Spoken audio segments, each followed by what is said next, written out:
Um ótimo domingo para você, o seu Domingo News está no ar. Há quanto tempo, hein?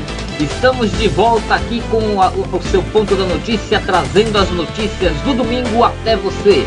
E hoje a gente vai ver os seguintes destaques. Confusão na Ilha do Retiro acontece na véspera de jogo contra o Vasco da Gama pelo Brasileirão da Série B. Morre um dos cinegrafistas mais conhecidos do estado de Pernambuco, Reginaldo Pedra. Você vai ver também, a Rússia e a Ucrânia continuam com a guerra. Ontem, 11 pessoas morreram no ataque a uma cidade próxima da fronteira russa com os ucranianos. E ainda, os destaques do Brasileirão da Série B. O Náutico ainda não foi rebaixado, mas praticamente as chances de reverter a situação são praticamente zero. Tudo isso e muito mais você vai ver agora no seu Domingo News, que está entrando no ar.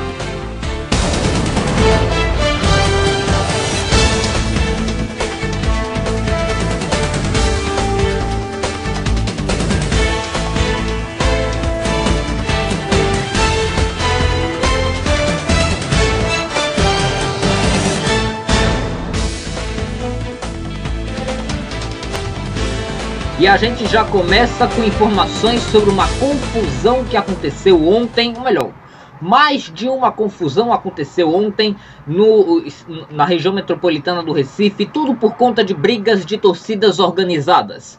Na Ilha do Retiro, ontem pela manhã, enquanto estavam sendo vendidos os ingressos para o jogo Esporte Clube do Recife e Vasco da Gama pela 35ª rodada do Brasileirão da Série B, houve confusão entre torcedores do Esporte, onde você vê aí a confusão generalizada nas imediações do estádio Altemar da Costa Carvalho, estádio da Ilha do Retiro. Os torcedores estavam correndo, muitos ali brigando, discutindo por conta justamente do jogo. Hoje pela manhã, hoje pela tarde, melhor dizendo, agora há pouco a gente passou pelo estádio da Ilha do Retiro e a gente viu uma movimentação intensa de torcedores e também de policiais. Cavalarias, carros de polícia também estiveram presentes. Vários torcedores foram prestigiar o jogo pelo Brasileirão da Série B, onde daqui a pouco você vai ver o resultado deste jogo.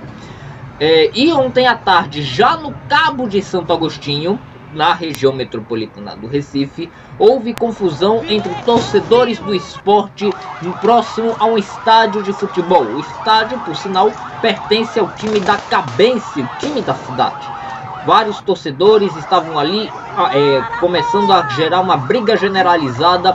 Houve tiros, houve muita correria, confusão. E até agora nós não conseguimos ter informações de quantas pessoas foram detidas e nem se elas estão ainda sob responsabilidade da polícia militar. Foi confirmado hoje pela manhã a morte do cinegrafista Reginaldo Pedra, de 50 anos, um dos cinegrafistas mais conhecidos da televisão pernambucana. Pedra teria sofrido um infarto e não resistiu, infelizmente. Várias homenagens estão sendo colocadas pelos colegas e amigos de profissão e de televisão por onde Pedra passou, que foram nas emissoras TV Guararapes, TV Jornal e TV Tribuna. A seguir você vai ver as notícias das eleições. Jair Bolsonaro e Luiz Inácio Lula da Silva fizeram campanha essa semana no Recife. E hoje eles vão estar frente a frente no debate da TV Bandeirantes. Todos os detalhes você vai ter daqui a pouco. A gente volta já já.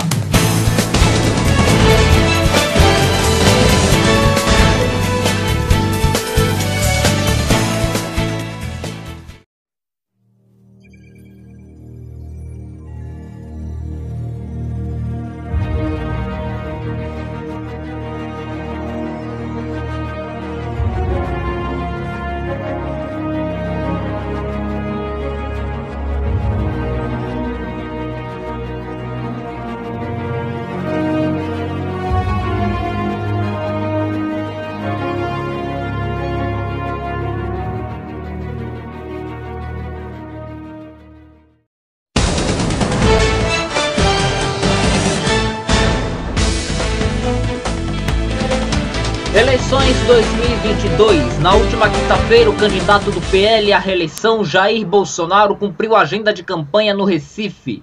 Com apoio do Exército em sua segurança, Bolsonaro foi se encontrar com lideranças políticas e religiosas no Hotel Transamérica, que fica na Avenida Boa Viagem, Avenida Beira-Mar da capital pernambucana. Houve congestionamento no trânsito. A CTTU, a Autarquia de Trânsito e Transporte Urbano do Recife, disse que a responsabilidade da operação de trânsito teria sido do Exército, mas o Exército disse que a responsabilidade de avisar a população era da CTTU, coisa que a CTTU não fez. Muitos motoristas reclamaram por terem sido pegos de surpresa e a CTTU vem dizendo que a responsabilidade não é dela, é do Exército, e tirando a sua responsabilidade e colocando num órgão que não tinha nada a ver com as suas funções. Bom, depois disso, Jair Bolsonaro foi para Brasília, fez a agenda de campanha nesse fim de semana, porém, na sexta-feira, o presidente da República deu uma entrevista a um podcast de torcedores de futebol, torcedores do Palmeiras, Flamengo e Vasco. Nessa entrevista a um podcast, Jair Bolsonaro teria dito que se encontrou numa periferia do Distrito Federal com meninas de 14 a 15 anos, pelo menos 3 ou 4 garotas. De acordo com ele, chegou a pintar um clima ao constatar que as meninas estavam se dirigindo para casas de prostituição. Quando chego ao Brasil... Olha, vou te contar um lance aqui. Ponto final. Tem uma live minha. Eu estava em Brasília, na comunidade de São Sebastião, se não me engano, no sábado, de moto. O pessoal sempre dá porrada. Meu cara passeando de moto. Passei de moto, sim. Passei de jet ski, passei de cavalo, de jegue. Tá? Parei a moto numa esquina, tirei o capacete e olhei umas menininhas, 3, 4 bonitas, de 14, 15 anos, arrumadinha num sábado numa comunidade. E vi que eram meio parecidas. Entrei pintou um clima, voltei. Posso entrar na tua casa? Entrei. Tinha umas 15, 20 meninas, sábado de manhã, se arrumando. Todas venezuelanas. E eu pergunto, meninas bonitinhas, 14, 15 anos, se arrumando no sábado, pra quê? Ganhar vida. Você quer isso para tua filha, que está nos ouvindo aqui agora? E como chegou a esse ponto? O vídeo é esse aí, o trecho da fala de Jair Bolsonaro é esse aí, mas de acordo com o que vem sendo alegado pela defesa do candidato, pelos correligionários de Jair Bolsonaro, é de que o candidato a presidente da República, em entrevista, disse que houve esse encontro dele com as meninas, porém constatando a vulnerabilidade delas em relação a uma vida que elas, infelizmente, de acordo com a candidatura, estariam tendo por conta do governo de Nicolás Maduro, governo de esquerda da Venezuela, e que fugiram da Venezuela por conta das condições que a Venezuela se encontra por conta justamente dessa situação. E aqui no Brasil, elas vivem uma realidade extremamente difícil. Porém, o que é que está acontecendo nas redes sociais? E de certa forma é um fato. Quando o Bolsonaro diz pintou um clima, mostra uma conotação sexual grave por parte do presidente da República contra as garotas. Muitos críticos, muitos internautas chegaram a chamar Bolsonaro de pedófilo por conta desta expressão que ele usou. Agora há pouco, a primeira-dama e esposa de Jair Bolsonaro, Michele, disse que a frase pintou um clima é usada por Jair Bolsonaro como uma gíria comum em qualquer circunstância. Não para dizer que ele estaria cometendo algum assédio sexual contra as garotas, mas era uma frase que ele cita comumente em qualquer ação, qualquer circunstância que ele venha a se deparar. O presidente da República e candidato à reeleição hoje participa do debate promovido pela Rede Bandeirantes de televisão nos estúdios da Band em São Paulo. O debate é promovido não somente pelo Grupo Bandeirantes, mas também é uma parceria em pool com a TV Cultura e o portal UOL e o jornal Folha de São Paulo. O candidato do PT, Luiz Inácio Lula da Silva, também cumpriu a agenda de campanha no Recife nessa semana. Na última sexta-feira, Lula se encontrou com lideranças políticas e se juntou com a candidata ao governo de Pernambuco, Marília Reis, e o prefeito do Recife, João Campos. Por sinal, Marília e João, na eleição de 2020, foram adversários ferrenhos e estavam brigados. Porém, reataram os laços amistosos por conta deste evento de Lula. De acordo com as palavras de Marília, João Campos, ele estaria ganhando maturidade política ao se unir com a sua candidatura, considerada por ela propositiva. Já Luiz Inácio Lula da Silva disse que não conhece a candidata Raquel Lira, do PSDB, adversária de Marília, porém, de acordo com as palavras dele, pelo fato dela não estar do lado de Lula, isso já é um fator de que mostra que Raquel Lira seria candidata de Jair Bolsonaro. A acusação foi leviana por parte da coligação Pernambuco na Veia, que já que Raquel Lira não apoia nem Lula nem Jair Bolsonaro oficialmente. Isso fez com que, pelo menos para os eleitores de Raquel, essa resposta de Lula pegou muito mal.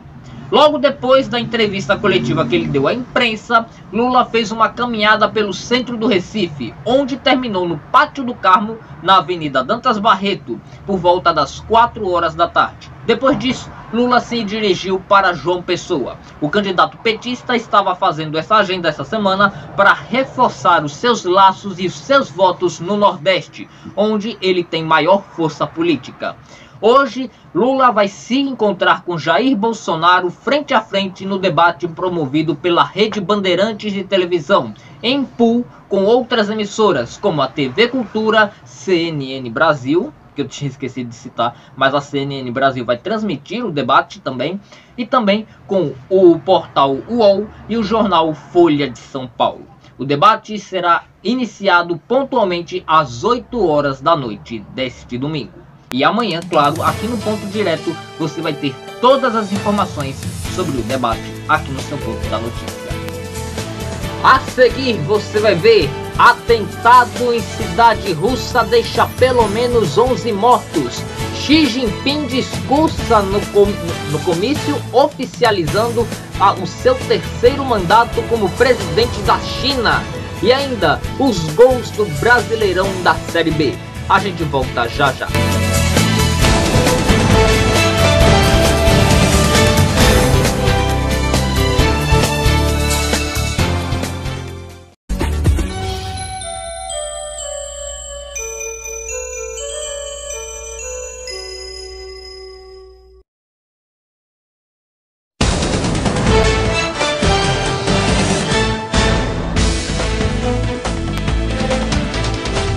Guerra na Ucrânia. No depósito de combustíveis, 11 pessoas morreram em Belgorod ontem na Rússia, após um ataque aparentemente dos ucranianos e considerado pelos russos como terrorista. Bombeiros trabalharam neste sábado para tentar controlar um incêndio em um depósito de combustível em Belgorod, na Rússia, perto da fronteira com a Ucrânia e alvo de vários ataques nos últimos dias. De acordo com o governo local, o bombardeio ucraniano não representa risco para a população. Mais tarde, o Ministério da Defesa da Rússia classificou de terrorista o ataque em um campo de treinamento militar na mesma região. De acordo com um comunicado, pelo menos 11 pessoas morreram e outras 15 ficaram feridas após 2 cidadãos de um país da Comunidade dos Estados Independentes cometerem um ataque em referência ao grupo composto por várias ex-repúblicas soviéticas. O documento detalha que durante um treinamento de tiroteio de voluntários para participar da Operação Militar Especial, os terroristas abriram fogo com armas automáticas contra membros da unidade. Operação Especial é a maneira oficial que o Kremlin trata a ofensiva contra a Ucrânia. Os 2 agressores foram mortos por tiros de resposta. E neste domingo, Belgorod voltou a ser alvo de ataques das forças aliadas à Ucrânia. A região russa de Belgorod, na fronteira com a Ucrânia, voltou a ser bombardeada neste domingo. De acordo com o governo local, 4 pessoas ficaram feridas no mais recente ataque, que danificou mais de 20 casas. Segundo o Comitê de Investigação da Rússia, cerca de 16 explosões foram registradas na região. Houve um ataque em nossa área hoje. Todos os serviços começaram a trabalhar nos danos causados, que são principalmente eletricidade e gás. A administração de Nikolskoye iniciou um trabalho porta a porta para entender a extensão dos danos a todas as famílias. Na maioria das vezes, há danos no telhado e nas janelas.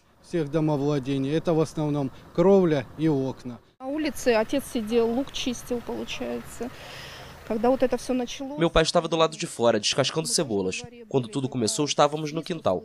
E quando ouvimos o zunido, gritamos para meu pai se deitar, e nós mesmos corremos para casa.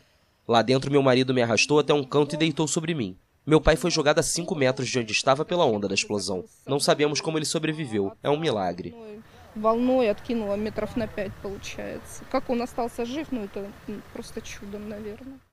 A Rússia denunciou na semana passada um aumento considerável nos bombardeios ucranianos em várias áreas de fronteira. No sábado, um depósito de combustível pegou fogo após ser atingido por um projétil em Belgorod. No mesmo dia, o Ministério da Defesa de Moscou disse que pelo menos 11 pessoas morreram e 15 ficaram feridas em um ataque terrorista na região. Na sexta-feira, um bombardeio atingiu uma subestação elétrica, causando falta de energia e provocando um incêndio. Na China, o presidente Xi Jinping discursou neste domingo, oficializando o início do seu terceiro mandato da presidência da China. Aberto o 20º Congresso do Partido Comunista da China neste domingo em Pequim. Os quase 2.300 delegados da sigla se reuniram para o encontro que deve, dentro de uma semana, ratificar Xi Jinping como secretário-geral do PCC, um prelúdio para sua reeleição no ano que vem como presidente do país, se consolidando como o líder mais poderoso desde Mao Zedong. Ovacionado em sua chegada, Xi discursou por mais de 1h30 no Grande Salão do Povo e pediu unidade.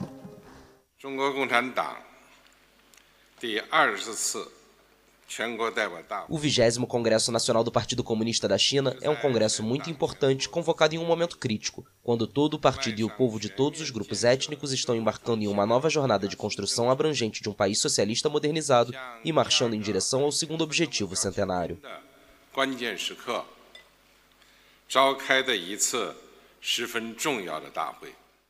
A gestão da pandemia, com uma política restritiva de Covid-0 ainda em vigor e seu impacto econômico também foram abordados.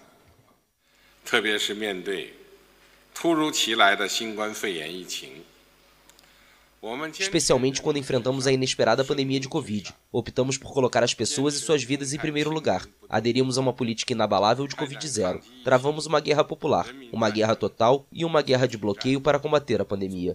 Proteger a segurança e a saúde das pessoas até o mais alto grau. Alcançamos resultados positivos significativos na coordenação da prevenção e controle de epidemias, com desenvolvimento social e econômico.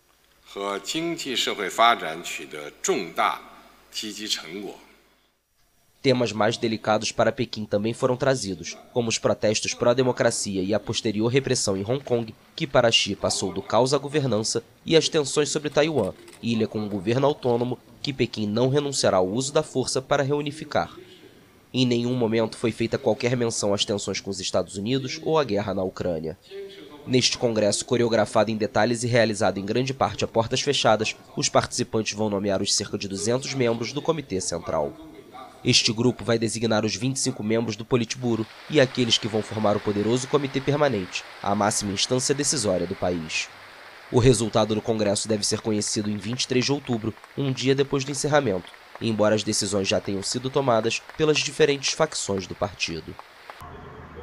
Futebol. Pelo Brasileirão da Série B, na 35ª rodada na última sexta-feira, o Náutico, eu não sei nem como dizer, mas desde 1983 o Náutico não perdia pelo placar que perdeu. 6-0 para o Novo Horizontino. A derrota praticamente selou o passaporte do Timba para o Brasileirão da Série C em 2023. Você vai vendo aí o primeiro gol do Novo Horizontino e depois o segundo. Isso só no primeiro tempo. No segundo tempo é que veio uma chuva de gols. Você vê aí o terceiro, o quarto, o quinto e o sexto. Parece até que não iria acabar, mas pelo menos acabou em 6-0. O Náutico segue na lanterna com 30 pontos 9 atrás da Chapecoense, que é o primeiro time fora da zona de rebaixamento. E é o único time que o Náutico ainda consegue alcançar para tentar se livrar da terceira divisão do Campeonato Brasileiro, faltando apenas 3 jogos para encerrar o campeonato. Ou seja, o Náutico exatamente tem 9 pontos para disputar para poder conseguir e ter a chance, o sonho, manter o sonho vivo de se manter na Série B de 2023, que é algo extremamente remoto, já que o Náutico vai enfrentar na próxima rodada, mesmo jogando em casa, mas os torcedores já não acreditam que o Grêmio vá facilitar a vida do Náutico e consiga aí o Timba arrancar uma vitória. Não, muito pelo contrário, o Náutico deve enfrentar um adversário duro e difícil, até porque o Grêmio está ali tentando subir para a Série A de 2023. Com isso, o Náutico, lanternas, mesmo jogando em casa, com certeza na próxima rodada deverá ser oficializado como um time rebaixado à terceira divisão do Campeonato Brasileiro, lamentavelmente. E o seu Domingo News de hoje fica por aqui. Mesmo com o hiato que a gente teve, de cerca de 2 meses fora do ar, a gente voltou mantendo o nosso compromisso de informar você num dia que a informação é muito escassa, mas é sempre necessário a gente se informar, mesmo num dia mais tranquilo, mais ameno, até porque a notícia não pode parar. O seu Domingo News, se Deus quiser, volta domingo que vem. E a todos vocês, uma ótima semana, e a gente volta a se encontrar no Expresso Direto nesta segunda-feira.